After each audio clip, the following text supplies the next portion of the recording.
Hey guys, so today I have a very special video for you. I mean, besides the fact that I have a gorgeous bookshelf behind me, I have a special guest.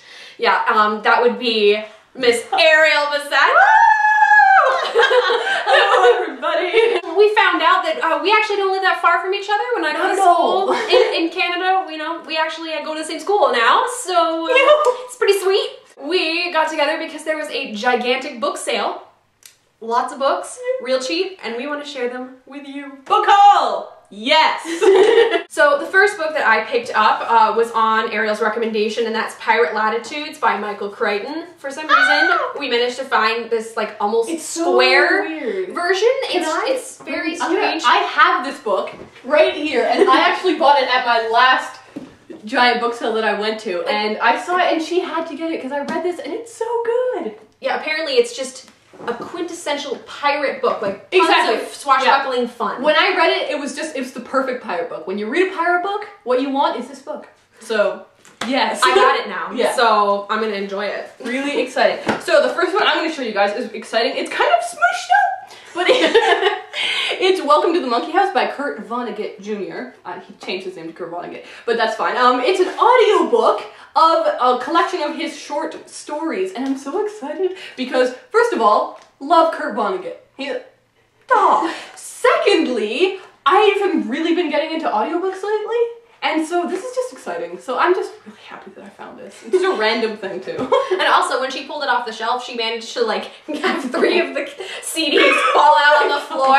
So if they're broken, it's good that she got it because she broke it. I didn't know we would tell that story. You know, sometimes we just gotta throw little anecdotes in there for the audience. There. This is a book that I need to buy and need to read because of the name of it, and it's Rebecca by Daphne du Maurier. Yep. Most adults, when they hear my name is Rebecca, go, oh, Rebecca of Sunnybrook Farm, and I'm like, yes, yes. And I read a kid version of that when I was little, but this is the book that you want to read if your name is Rebecca, because it's like creepy and like mystery, weirdness. I mean, I don't really know, I haven't read it, obviously, but I was just disappointed when I heard her name's Rebecca and she hadn't read Rebecca. It's like if I hadn't seen the Little Mermaid movie, like, come on, right? You gotta read it. I'm excited to hear if she likes it. Yeah. What if she doesn't like the main character? I don't think Rebecca's actually the main character. I think it's somebody else, and like Rebecca is like this person that existed, and it, like she has a certain reputation she has to live up to. I mean, I could be completely wrong, but we'll see. From reading the back, that's what I understand. The next book that I got, I don't know about it. It was 50 cents, and I thought, you know what? Why the heck not? We'll try. It is Vampire Knight, oh geez, by Matsuri Hino, and it's the first volume of this manga series, and lately I've been trying to get into manga because I think it's so much fun. I just think manga is fun, and I don't take it seriously at all. I'm just like, I'm just in it for the crazy story, and usually it's just a good time, and so I'm hoping that this is a good one, because if it is, I will pick up a couple more volumes. You know, the 20 more volumes. Yeah, hopefully. I don't know if it's like a 26 volume thing. If it is, I'll buy 1 more and then get the rest from the library. My next book is The Forgotten Garden by Kate Morton, and this is one of the books. It had a little paper slip in it. It said, a good read, with an exclamation point. Yeah. And you were a bit of an influence for okay, so the thing is, I started listening to the audiobook of this, and so many people on Goodreads were telling me, oh my god, I'm so glad you're reading this because it's amazing! And I looked up reviews, and they were all positive, and I was like, oh, I'm glad I'm listening to this. I couldn't listen to the audiobook though. The narrator, in my opinion, was just too slow, and it was kind of excruciating, but I was still intrigued in the story. So one day down the road, I definitely want to pick this up, and when I saw it, I was like, I think that you'd really like it. Yeah, so. and what's awesome is I actually own The Distant Hours by this author. I haven't read it yet. It's like a gigantic hardcover, so it's not easy to carry around, but as far as we understand, the books aren't actually connected. They just have similar covers because they're by the same author. Yeah. The next book, since, I'm gonna go with this one. I gotta choose which one to show next. I got The Summer I Turned Pretty by, Jenny Han. Han? I say Han. Jenny Han. It's like vase. Anyway, I have heard really amazing things about this book. I love contemporary. Actually, all of this section on my shelf that you see is contemporary. I love contemporary fiction. And you actually found this one. Yeah, I did. And you're like, oh, this is really good. And you just handed it to me. I'm like, okay, I'll take it. And I'm like I said, I've heard a million good things about it, Yeah. and I love contemporary, so why not? I'm looking forward to it. And if it is good, I've got more books in the series. Yeah, like it's very good. I read it and I really enjoyed it. I'm not one who usually gravitates towards contemporary YA unless it's really highly recommended. Right. And these ones were sort of, I stumbled across them and I ended up really enjoying them. Yeah. What's funny about this book is that it wasn't actually in the YA section, it was in the adult fiction section. Yeah. There was a couple of those that we found where they were in the wrong area, but Perfect Chemistry by Simone Alcalez. I've heard a lot of things about this. So have I, and I was actually really excited for you to get it because I want to know if it's good or not. Yeah, I'm the like the tester of this, well, and then I don't know. I think we have really similar taste in books. yeah, like Laura, like the books similar. that we read that are the same. Like I feel like we have pretty similar opinions about Exactly, them. and so I really want to hear what you have to say about this one because Yeah. everyone raves about it, but it's not something that I would normally pick up. Same, and I feel like, you know, I could either love it or hate it. We said this. It's going to be a hit or miss situation. All right, I will show you my last YA book because we were talking about YA. Okay, when I saw this, we were about to leave the giant book sale situation, and I was like, let's just check the YA section one more time. I was like, I just want to skim over it to see maybe we missed something.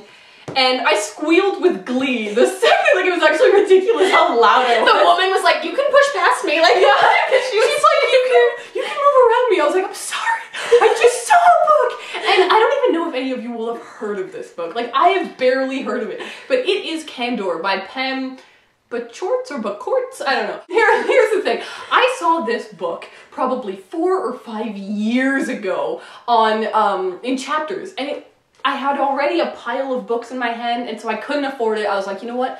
You sound so cool. I really want you another day. And then I never saw it again. And it's one, I don't know why, it's one of those books that in my mind, it's always been there and I've always wanted it, but I just have never found it again. Boom. Like $1. And it's in my perfect condition, by the way. Oh, so excited. There was a travel section there, and y'all know I got into that. So the first find was actually found by yours truly. That is Bella Tuscany by Frances Mays. I read Under the Tuscan Sun and did a book/movie review of that. This is one of her follow-up novels, and I think part of the reason why I wanted to get it, besides the fact that it has beautiful descriptions of Tuscany, is the cover, because it's like you're looking out a window into the Tuscan countryside, and the spine is beautiful too. And the spine is really nice too. And it's overall, gorgeous book, hardcover. Well done, designer. I'm excited to dive into Italy again. Since I got a few more books than Ariel did, I'm gonna keep going. Yeah. So, still in the travel section, I found Beyond Belfast. It's a 560-mile walk across Northern Ireland on sore feet by Will Ferguson. For those of you that have frequented my channel in the last year and a half, you know how much I love the book Wild, which was about Cheryl Strayed's, 1,000-mile hike up the Pacific Crest Trail. So this is the same sort of thing, less hiking, but in Northern Ireland, I believe. I get so excited. Like when I heard what she told me what it was, I was like, you have to buy it. Like you're gonna love this. I could just sense it. Like I could feel that this was a Bex kind of a book. This is Cross Country by Robert Sullivan.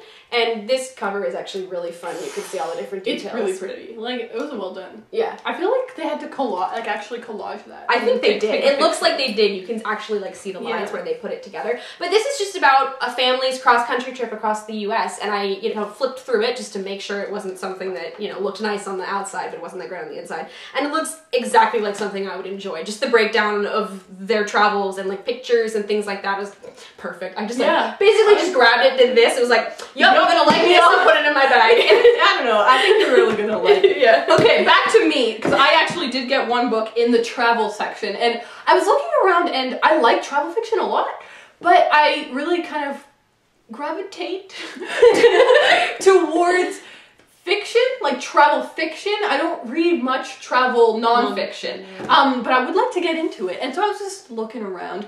And this girl just hands me this book and she's like, this is the best book I've read this entire year. And it is Into the Air by John... Into Thin Air. Oh, Into Thin Air by John Krakauer. It is a story, if I'm not horribly mistaken, about a guy's adventure up Mount Everest. Yes. Yes, and apparently it all goes to hell. Yes, actually though. It all just falls apart and it's a true story. Yeah, it's all true. Which, in a way, is almost even more terrifying, because, like, I can't just pretend that it didn't happen. Yeah. Let's just pretend. No, it happened. It all happened. I'm a little bit nervous, because, I don't know, it just seems scary, but she literally said, she's like, this is the best book I've read this year. I was like, well, I have to pick it up. Like, I can't not if it's the best book you read this year. So I'm looking forward to it. I'm nervous, but I'm gone. You'll feel really depressed and empty after, but it'll be well worth it. I'm glad I picked it up. Next book for me is The Light Between Oceans by M.L. Stedman. And I saw this book and I was like, hey, you've read this, right? Wait, let me show you. My copy matches. Ooh. Yes, I actually read this with Jessie from Jessie the Reader, and we both talked about it so much because the story itself is a bit slow-paced and it's a bit kind of subdued, but the plot that happens will just make you go crazy. And there's this decision that happens in one point in the book, and then you just think of the rest of the book, like how this decision has affected the characters, and if you could have made that decision, and like, oh, it'll make you think. And this is what she told me, and I was like, okay, well, I gotta pick it up now, because... And I mean, it's beautiful too. Oh, I know, yeah, like all the little stars and everything. Yeah. And it takes place in Australia, right? Yeah! So it's like cool setting, first of all. I don't really read that many books that have ever taken place in Australia. Me neither. So I think this might be one of the first ones. Yeah, same. Yeah. Continuing with the theme of me getting more books. There was somebody like there with a microphone who was announcing things occasionally, and they're like, oh, by the way, we have like an biography section in the back, and I immediately was like, hey, we gotta go there. Let's just skip everything and go there. And I was talking about a couple books. I was saying, oh, well, Julie Andrews and Dame Judi Dench just came out with some autobiographies, and it would be really cool if those were there. Like, those are the kind of things I'm gonna look for. We get there, I'm looking maybe 2 minutes, and I'm like, oh my god, there it is! I found Home, which is a memoir of my early years by Julie Andrews, and I was very happy about that. I got really happy too, because I was like, you wanted it, and it's there! It's like such a good feeling, because it's so much cheaper than if you bought it in a bookstore, and it's it's like how much is it? Here in Canada, it was gonna cost you $30. Yeah, and it cost me like $2. Yeah. So yeah, amazing deal there. Yeah, awesome. My last book is something that I have heard of before. I've seen it on Goodreads a couple times, and I think I've seen a couple people do reviews of it, but I can't remember who. And I saw it there, and I was like, oh, I've heard of this, but I didn't remember what it was about. I just remember that I knew the title, and it is Resistance by Owen Shears. Okay cover, it's nice, I dig it, right? Yeah, not bad. Like, so okay. I was like, all right, so I read the back, and it sounds so cool. It is an alternate history, which is so exciting. Basically, you have World War II, 1944, but D-Day does not work. So basically, we lose, and the Germans invade France, and it's about this woman and that experience. And it just sounds like interesting. It sounded interesting. I was like, I'm intrigued. All the guys are gone or something. Yeah, like all of the men disappear, and then a German like patrol comes in and like kind of takes over where she's living, and I don't know, it sounds cool. It's like alternate history, and I love historical fiction, so I thought that would be cool.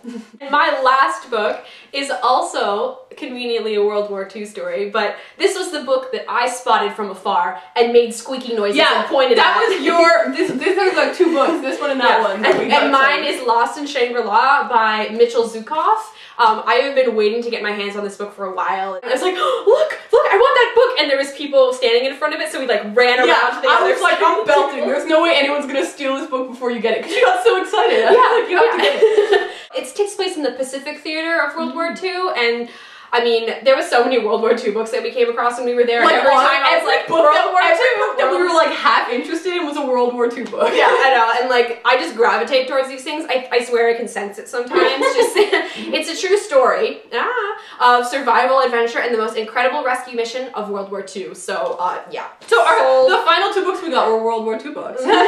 So I'm so excited because you got so happy. So like yeah, these two books, we were so happy when we saw them. I feel like we found so many good gems. We were there. There was a lot of books. We were there for probably like 3 hours just looking around, and there were thousands upon thousands of books. Like people would take books, and the helpers, the volunteers that were there, would immediately come and replace it with more books. With more books. Like there was like a constant stream of books, and like it was an unbelievable amount of books, and we were able to find like some really good finds. I think I'm excited. I'm excited to read. I want to read now. Yeah, I know. Like, let's stop filming and start reading. Yeah, time to do that. Before you leave, We filmed another video. It's going to be on Ariel's channel. It's the Bump in the Night tag, so you can go check that out for more shenanigans. Yeah. Hooligans with us. As always, all our links are in the doobly-doo. We got our Twitter, our Goodreads, and the Book Depository for Les and I as well. If you want to buy any of these cool books. Yeah, feel free to, you know, be influenced by us. Thank you guys very much, and I'll see you later. Well, we'll see you later. Yeah. Bye!